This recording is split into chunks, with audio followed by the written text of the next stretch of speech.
So on a conscious level, it was more about solving my pain, the pain of loneliness. I was very lonely. It's a very common theme in my life, some overarching feeling that it's taken a very long time to approach in any constructive way. I mean, I guess that's where it started. Me approaching this way in an empowered attitude of, I'm lonely, I'm in pain because I'm lonely, and I'm going to do something about it.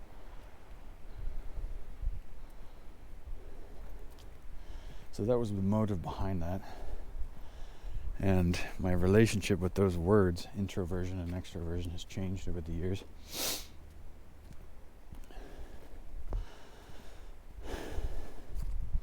Obviously, it's a spectrum, and people, I think, are on any part of the spectrum and on different parts during different days with different people, different moods. We're human. It's all a very organic thing.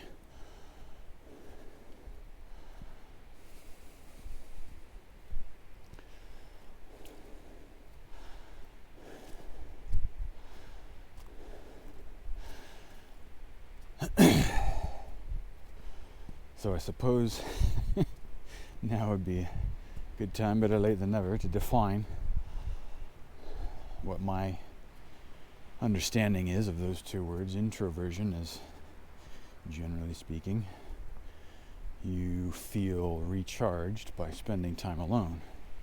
And introversion is when people feel energized by spending time around people. Now, the reason why I say it's so organic and malleable is because for one person, most people could be draining, but their friends or family could be recharging. So in that moment, are they an extrovert? Who's to say? Tools, words are simply tools after all. Language is a tool to help us understand, and that's how I see those words. Those words help us understand ourselves, understand certain patterns.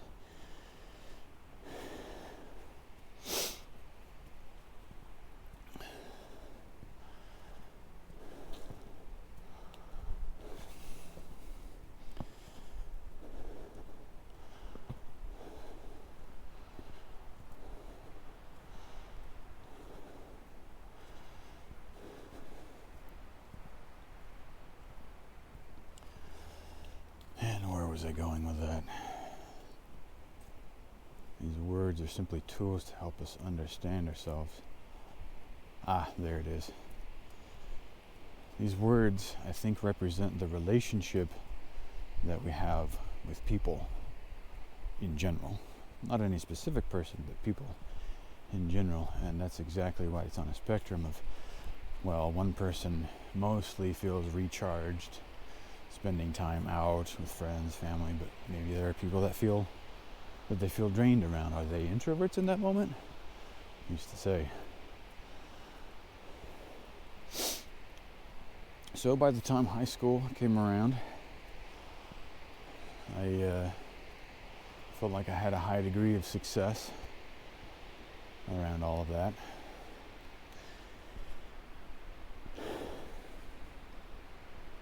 And it was very draining for me. And I think there's several new perspectives that I've had over the years around why that was exactly. Sure, it was acting in a way that was... It wasn't disingenuine. It was forming new patterns, new habits. And on a neurological level, I'm forming new pathways, which takes a lot of energy, so no wonder I felt drained. No wonder it felt like effort. It was a lot of effort. And I'm grateful for that time I spent doing that. And after a while, I concluded that I could not turn myself into an extrovert, and came back to a place of self-acceptance and accepting that I was an introvert. And I think where I started at the very beginning was a good thing, because the book introduced these concepts in a very neutral way and allowed me to have a certain degree of self-acceptance, or set up to be self-accepting.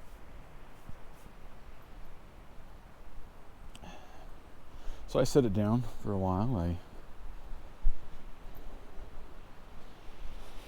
didn't talk as much. I didn't seek out new connections, or I didn't put as much effort into talking as I did before. I think that's how I framed it at the time. Just putting less effort into talking.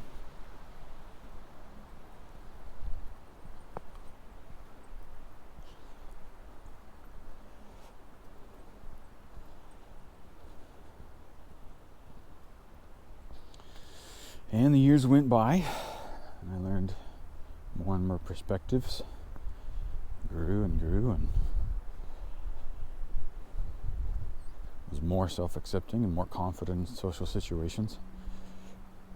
And slowly, without realizing it, I became just a little more extroverted, you could say. I didn't put a lot of thought into it, so it never occurred to me until an experience I had in 2018, I believe. I was living in Seattle at the time, and I was part of a run club that really helped with community and feeling a part of this world and humanity. Something I sought out for friendships and possible dating. And there were some people that I was running with, a group that I was invited to a Christmas party. It was at the house of someone I had never met. There were probably 50 or 60 people in this condo, crowded space, lots of talking, very close quarters, very loud, an introvert's nightmare. And I loved it. It was such an amazing experience. I was in this room, in this living room, kitchen, second floor of this condo, spending the whole time in very close proximity physically with people and meeting everybody and talking, and it was loud, and I was spending the whole time meeting new people and conversation and flexing those muscles of skills of conversation that I had learned over the years. And the night came to a close, and I went to my car and thought, I want more of this. It was so great. It was fantastic. I felt energized. I wanted more.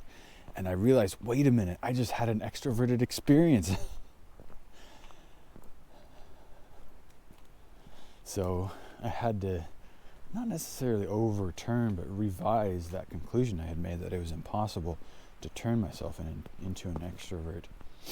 And that's why to this day I believe it is something that is organic and malleable, because I have such a varied experience of it in my life. I went from a stage where being around anybody, especially strangers, was extraordinarily difficult, to then there being around people, and it was extremely energizing.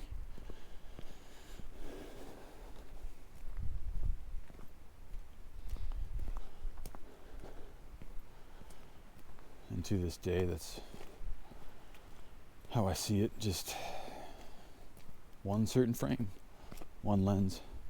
It's helpful. It can be helpful. And it's certainly not the final word. It does not represent a complete understanding of ourselves. And I encourage people to learn about it. It's certainly helpful to be able to see yourself through different lenses. And I think I bring it up. I think the point that I want to make, first of all, is to tell my story. But going into more detail about it is just to highlight how much the Mormon Church doesn't teach you, how much information it doesn't give you, how much you can learn about yourself and grow and be benefited by information that's not available at church. It's just not relevant in a religious context.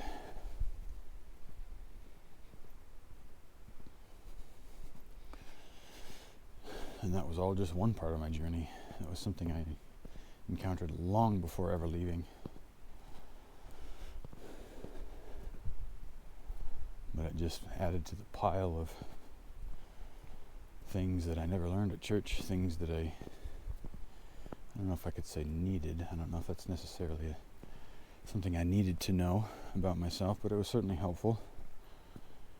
It added to my sum total of knowledge about the world, about myself, different perspectives that I could take.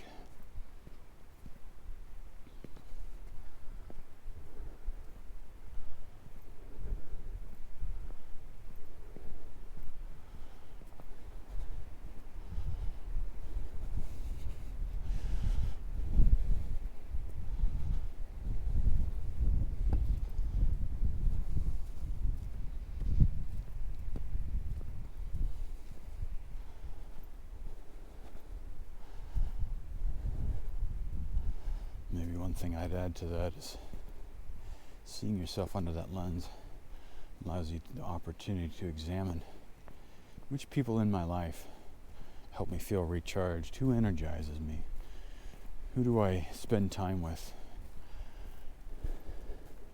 that I can walk away from feeling better, feeling more energy, feeling capacitated. And then the inverse of that, what situations or what people take away from my energy. And then once you start from there, you can get more detailed of, okay, how do I approach these situations?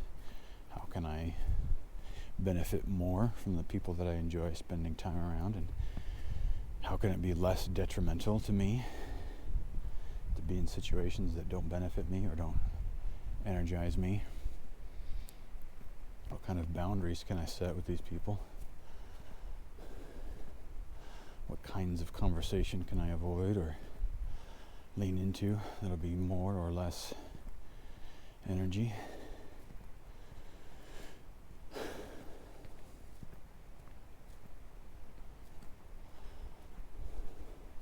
And that's another reason why I'm telling my story, getting this information out there. Knowledge is power, as they say. The more information an individual has, the easier it is to feel capacitated, empowered.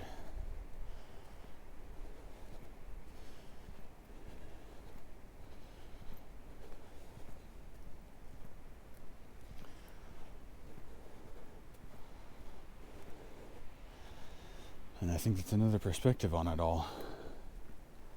Just about how much information the Mormon Church does not give you about yourself, about life. It can only get you so far. There's benefit to it, sure. But I think there's also detriment in being told that following the rules leads to happiness. Well, it wasn't true for me.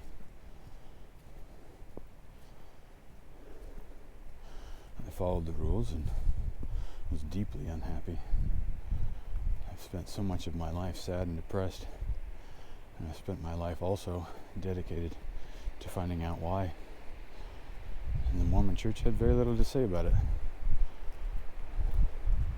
There were very few times where I felt like the perspectives presented in Mormonism really allowed me to see myself in a way that lessened my suffering.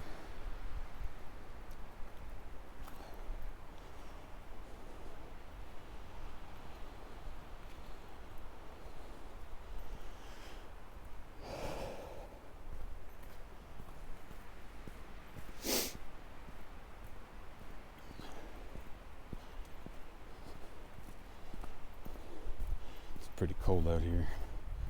The ground feels just a little bit frozen.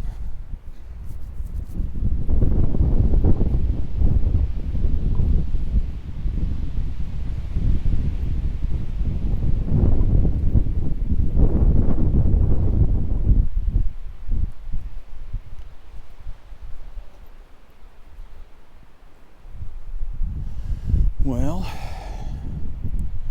getting to the end of my walk. What else do I have to say?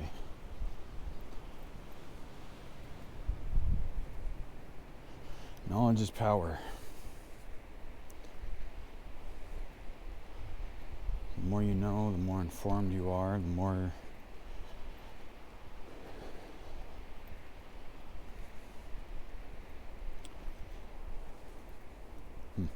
it's going somewhere with that.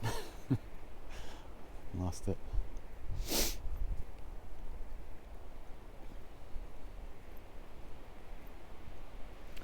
Well, there's a conversation to be had about informed consent, but I think that's another video.